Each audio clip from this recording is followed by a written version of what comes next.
sekalian, jumpa lagi dengan saya BL Padatu di channel Edukasi dan Motivasi. Kita akan bahas terkait satu topik, cara atau tips pintar ala BL Padatu.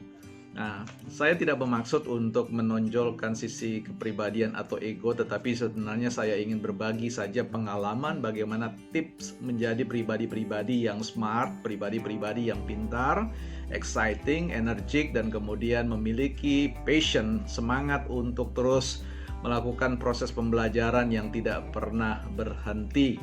Apa yang saya maksud dengan tips pintar? Yaitu saya ambil dari akronim pintar. Yang pertama, strategi untuk mengeksplorasi, mengembangkan apa yang sudah diberi oleh Tuhan bagi kita semua secara personal. Maka yang pertama adalah pendekatan yang disebut dengan peace ya, atau kedamaian, damai.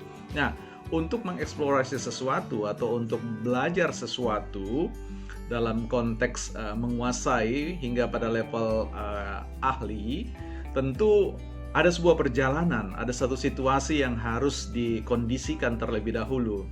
Ada pepatah mengatakan bahwa di dalam tinggal tenang, di dalam situasi yang cool, yang rileks, Anda dapat belajar banyak hal dan mampu atau memiliki kemampuan untuk menyerap pengetahuan yang dipelajari.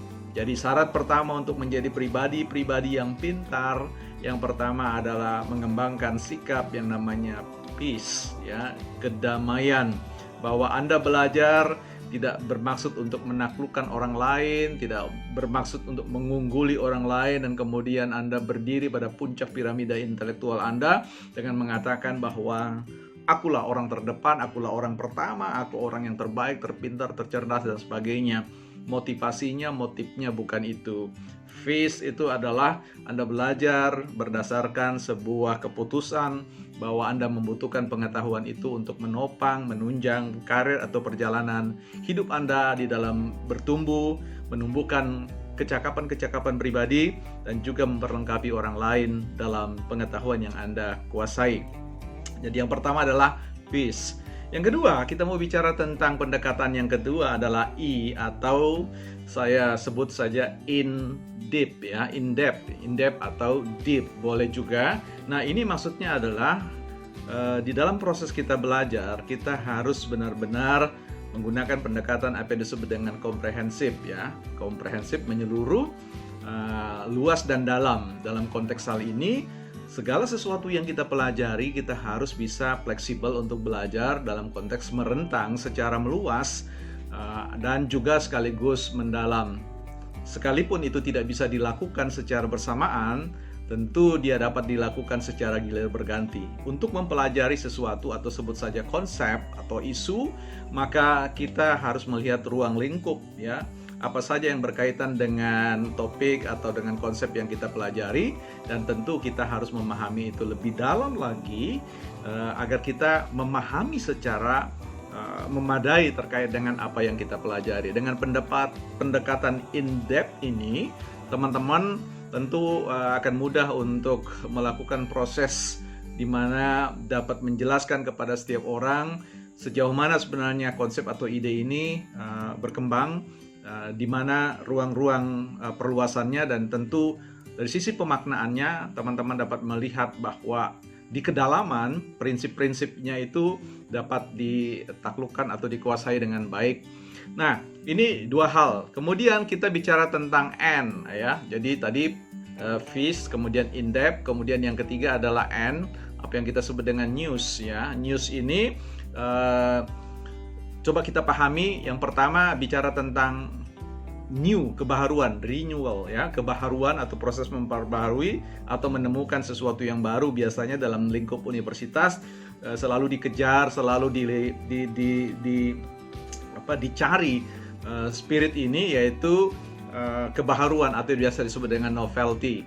Dalam konteks pendekatan pintar ini, saya ingin memberikan muatan atau bobot pada konteks news itu bukan hanya sifat kebaharuannya, tetapi dia bicara tentang informasi yang sifatnya mutakhir, informasi yang sifatnya aktual, up to date, ya, update maksud saya, sehingga ketika Anda belajar sesuatu, pastilah Anda tidak sedang mengobok-ngobok atau mengutak-atik barang-barang yang usang, pikiran-pikiran yang sudah lama, yang sudah tidak terbukti lagi untuk mampu relevan, kompatibel atau cocok dengan kebutuhan-kebutuhan zaman sekarang atau era di mana teman-teman atau kita semua hidup.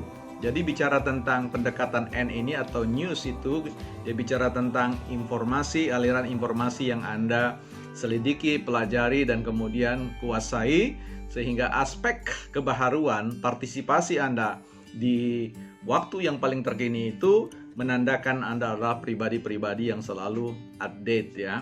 Nah, itu tadi sudah kita mendapatkan P, peace, kemudian I itu in-depth, dan kemudian N-nya adalah news. Nah, kita bicara tentang yang berikutnya adalah T atau trigger ya, trigger. Bicara tentang trigger itu bicara tentang layaknya sebuah senapan yang kemudian ada kayu atau yang disebut dengan pelatuk di situ ya. Jadi trigger itu memicu ya, ada pemicu melesatnya sesuatu.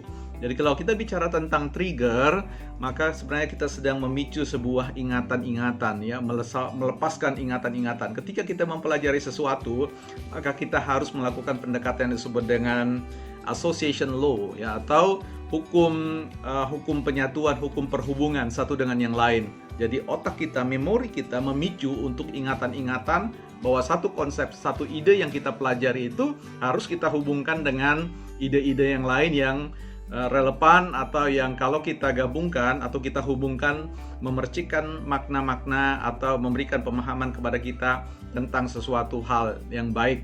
Jadi di sini sekali lagi saya ingin mengatakan bahwa T di situ adalah trigger ya, bisa kita panjangkan trigger your memory. Jadi picu ingatan-ingatan, sebab bagaimanapun Anda dan saya adalah pribadi yang sudah mengalami proses empiris, proses pengalaman yang panjang ya, bertahun-tahun, berpuluh-puluh tahun mengalami hal-hal yang menjadi perhatian kita baik secara sadar maupun alam bawah sadar. Jadi tentu ada banyak potensi informasi, ada banyak potensi kejadian, potensi makna yang dapat kemudian kita gunakan untuk menghadirkan pikiran-pikiran yang baru.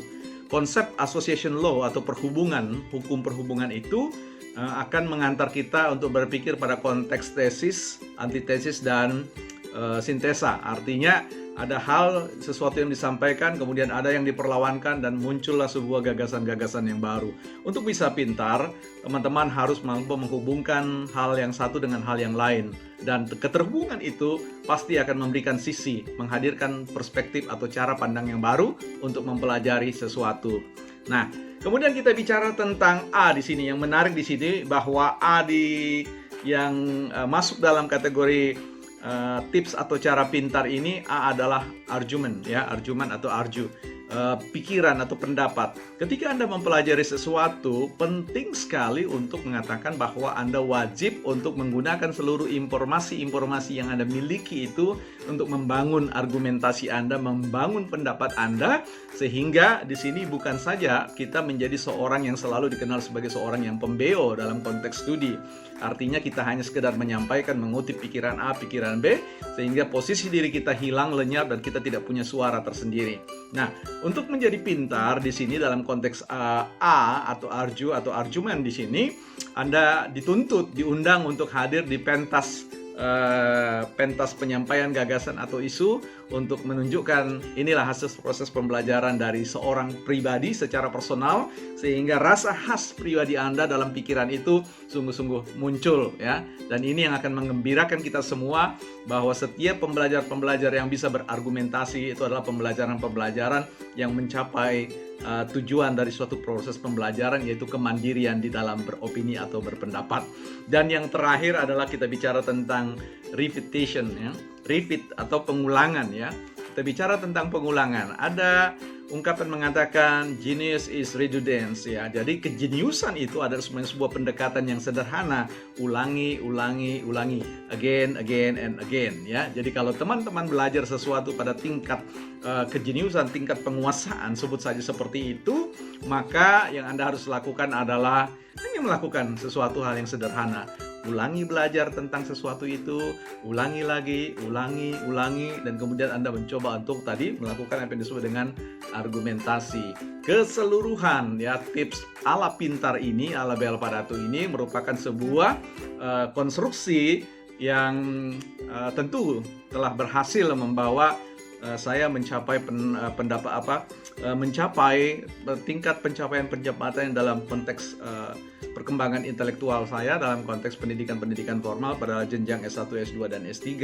Nah, kalau teman-teman mengcopy dan bahkan menambahkan dengan pendekatan Anda sendiri, saya yakin kalau Anda lakukan proses belajar itu dengan kedamaian, dengan tenang, yang muncul kekuatan Anda mau mempelajari itu dengan secara menyeluruh, komprehensif, in-depth tadi, dan Anda kemudian bicara tentang hal-hal, suka dengan hal-hal yang baru, tidak mau tidur sebelum mendapatkan hal-hal yang baru, maka percayalah bahwa jalan menuju pencapaian level pendidikan yang baik, yang memadai, yang mumpuni di dalam rangka ikut berpartisipasi melakukan apa yang disebut dengan rekayasa sosial atau kehidupan sosial bersama, pasti akan menjadi sesuatu yang terwujud, ya, terpenuhi bagi kita semua. Dan karena itu Anda akan dihitung sebagai salah satu pribadi-pribadi atau yang disebut dengan desainer, ya, konstruksi sosial atau kehidupan bersama dalam kehidupan ini. Nah, itu tadi cara atau tips pintar ala Bel Padatu. Semoga bermanfaat buat teman-teman, dan kita akan jumpa dengan tips-tips yang lain. Pastikan Anda mencobanya. Sampai ketemu. Salam hebat, salam trio.